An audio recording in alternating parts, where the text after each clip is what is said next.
Prawn gravy தான் பார்க்க போகிறோம். அதுக்கு நான் ஒரு மண் சட்டி எடுத்து நல்லெண்ணெய் கொஞ்சம் போட்டுக்கிறேன். நல்லெண்ணெய் நல்லா சூடான பிறகு ஒரு ஸ்பூன் கடுகு போட்டுக்கலாம். அது கூடவே ஒரு ஸ்பூன் உளுந்தம்பருப்பு. ரெண்டும் நல்லா பொரிஞ்சு வரட்டும்.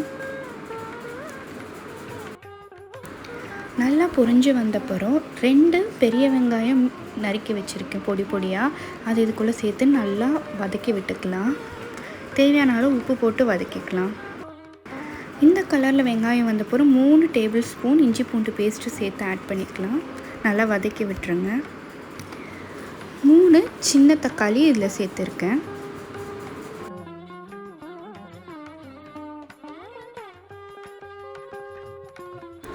எல்லாம் நல்லா வதங்கி வரட்டும். இப்போது 1 டேபிள் ஸ்பூன் மஞ்சப்பொடி, காரப்பொடி, மல்லிப்பொடி, குழம்பு மிளகாய் பொடி இது எல்லாத்தையும் இப்போ சேர்த்து நல்லா கலந்து விட்டுக்கலாம். மசாலா வெங்காயம் தக்காளியோடு நல்லா சேரணும். மசாலா வேகிறதுக்காக கொஞ்சமாக தண்ணி ஊற்றி அதை வேக வச்சுக்கலாம். இப்போ நான் மூடி போட்டு அதை வேக வச்சுக்கிறேன். ப்ரான்லாம் கழுவி வச்சுருக்கேன். இந்த மாதிரி மசாலாலேருந்து எண்ணெய் பிரிஞ்சு வந்துடும்.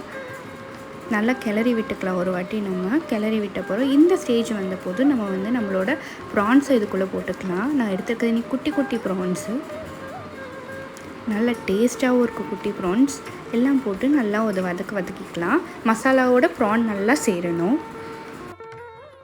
இந்த ஸ்டேஜில் ஒரு 1/2 ஸ்பூன் சீரகப்பொடி சேர்த்துக்கிறேன். மூடி போட்டு ஒரு 5 நிமிஷம் வேகட்டும். வெந்த பிறகு இப்போ நான் கொஞ்சமாக பெப்பர் பவுடர் ஒரு 2 ஸ்பூன் சேர்த்துருக்கேன். நல்லா கலக்கி விட்டுக்கலாம். இப்போ நல்லா ப்ரான் வெந்து வந்துடுச்சு. ப்ரான் வேக 7 நிமிஷம் தான் ஆகும். இப்போ இந்த மாதிரி எண்ணெய் பிரிஞ்சு வந்த பிறகு நம்ம கொஞ்சமாக கருவேப்பிலை சேர்த்துக்கலாம். நல்லா ஃப்ரெஷ்ஷாக இருக்கும். இந்த டைமில் நம்ம சேர்க்கும் போது ஸ்மெல்லும் டேஸ்ட்டும் சூப்பராக இருக்கும். நம்மளோட சூப்பர் ஈஸி சிம்பிளான டேஸ்டியான ப்ரான் தொக்கு ரெடி ஆகிடுச்சு. சூடு சாப்பாடோட சூப்பராக இருக்கும். ட்ரை பண்ணி பாருங்கள். தேங்க்யூ.